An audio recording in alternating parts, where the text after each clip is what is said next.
জঙ্গিপুরে বিধায়ক জাকির হোসেন নিজ এলাকার উন্নয়ন এবং দুর্নীতির বিষয়ে গভীর উদ্বেগ প্রকাশ করেছেন। তিনি বিশেষভাবে খোদ চেয়ারম্যানের ওয়ার্ডকে লক্ষ্য করেছেন। জঙ্গিপুর পৌরসভার বিভিন্ন ওয়ার্ডে তিনি কাজের মান নিয়ে অসন্তুষ্ট হয়েছেন। আজ তিনি 20 নম্বর চেয়ারম্যানের ওয়ার্ডে গিয়েছিলেন। সেখানে গিয়ে দেখেন যে সরকারি জায়গা দখল করে অনেকেই বসে আছেন। বিশেষ করে ড্রেনের ওপর এই দৃশ্য দেখে তিনি পরিষ্কারভাবে জানিয়ে দেন, যারা সরকারি জায়গা দখল করে আছে তাদেরকে তাড়াতাড়ি উচ্ছেদ করা হবে। একই সময়ে জঙ্গিপুর পৌরসভার পৌরপিতা মফিজুল ইসলাম মন্তব্য করেন যে একটি নতুন মার্কেট তৈরির সময় তার নিজের দোকান ভেঙে শুরু করা হবে। মফিজুল ইসলাম স্পষ্টভাবে জানান, উন্নয়নের জন্য কিছু ত্যাগ করতে হবে। এতে বোঝা যায় এলাকার উন্নতি এবং জনগণের স্বার্থের জন্য সকলের একসাথে কাজ করা জরুরি। এই পরিস্থিতি পুরো জঙ্গিপুর পৌরসভায় একটি নতুন আলোচনা সৃষ্টি করেছে, যা স্থানীয় মানুষের দৃষ্টি আকর্ষণ করেছে। তাই এই সমস্যা সমাধানের জন্য কর্তৃপক্ষ এবং জনগণের মধ্যে সহযোগিতা অপরিহার্য। তখন কিন্তু জিসিবি ঢোকার মতো একটা জায়গা ছিল, কিন্তু সেই সরকারি জায়গায় কিন্তু দখল হয়ে গেছে। এখন কোন সরকারি জায়গা সরকার অবশ্যই ভাঙবে, কারণ সরকারি ব্যবস্থাপনা চলছে। এটা জেলা পরিষদের জায়গা, জেলা পরিষদ খুব শিগগিরই এগুলো ভেঙে যারা দোকানদার আছে তারাকেই দিব।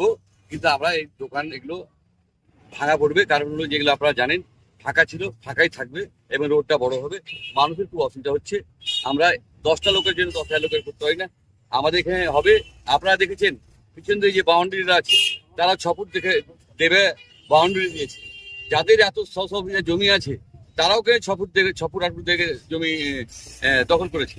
আমরা চাইবো এরা গরিব মানুষ আছে, এরা যেন করে খেতে পারে, এখানে মার্কেট হবে না। সরকারি জায়গা দখল মুক্ত হবে, অবশ্যই দখল মুক্ত হবে। কারণ হলো যেখানে জেলা পরিষদের জায়গা আছে এখানে মার্কেট হবে। পেয়ে কিন্তু এসেছিলেন।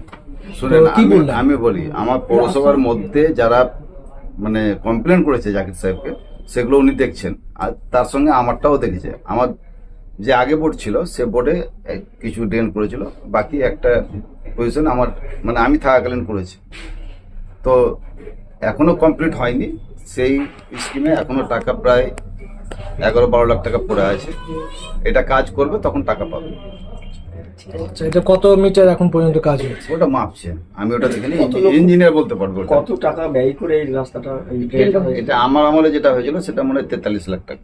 তার আগে ওটা, আর তার আগে হয়েছিল মনে হয় এটা 42 না কত এরকম, যাই হোক এরকম 42-43 লাখ টাকার মধ্যে এরকম আছে। এটা অনেকদিন আগেকার কাজ তো আমি অতটা মনে নাই, তবে ওইরকমই আছে। টোটাল কাজটা মোটামুটি জাকির সাহেব দেখেছে, জাকির সাহেব মেপে নিয়ে গেল, ওটা দেখবে কত টাকা কি কাজ হয়েছে না হয়েছে সেটা উনি দেখবে। এখনো কাজটা সম্পূর্ণ হয়নি, এখনো তো বলছি 10-12 লাখ টাকা আছে। আমরা বিভিন্ন পৌরসভা কাজ করলে কন্ট্রাক্টর টাকা পাবে। আমরা বিভিন্ন পৌরসভাতে দেখেছি, পৌরসভাতে যেসব জায়গাগুলো জবরদখল করে দোকান আছে বা দখল করে বাড়িটারি করেছে, উচ্ছেদ কিন্তু হয়েছে, কিন্তু আপনার আমলে এখনো পর্যন্ত কোনো নির্দেশনা এলো না কেন?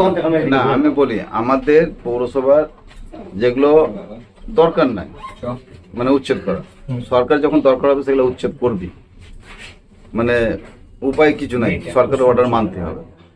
তবে অনেক জায়গায় পৌরসভায় দেখেছি, আমাদের যেমন দেখেছি 3 নম্বরে, 10 নম্বরে, 4 নম্বরে, তবে 11 নম্বরে, এরকম বহু জায়গাতে আছে। আমার 20 নম্বরে আছে, 13 নম্বরে আছে, সব জায়গাতে আছে, 12 নম্বরে আছে। তো সব জায়গায় এগুলো দখল আছে। আমরা বসেছি, আমরা দেখেছি যেগুলো আমাদের এখন মানে উচ্ছেদ করা সেগুলো করছি, যেগুলো উচ্ছেদ নাই